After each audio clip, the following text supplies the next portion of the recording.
I'm John Meesseman. The video vlogs are back after a long hiatus.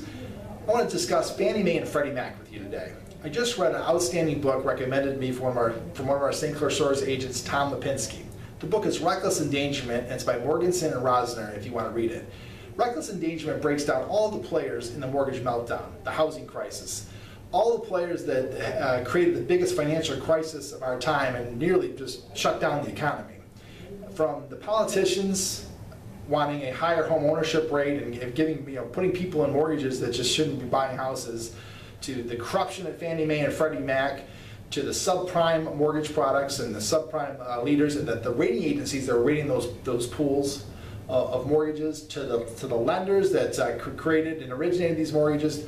They go through bit by bit and through a timeline and look at each of the individual players. Outstanding book if you want to read about what created the crisis and what created all the players in that perfect storm.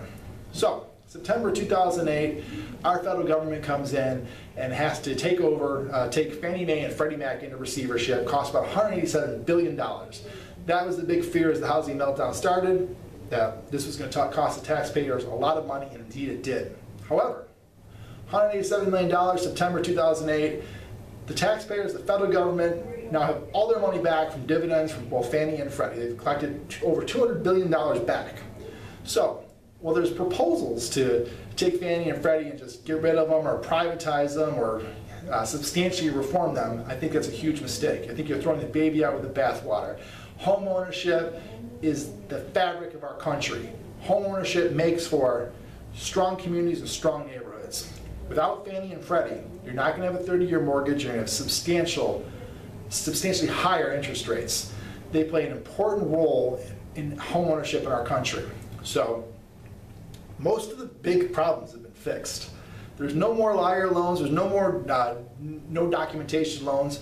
When people want to borrow money, they have to prove where they got the down payment from now, and they have to prove that they have the income to make the payment. In fact, many argue that they've overcorrected themselves. The underwriting standards are too tight at this point.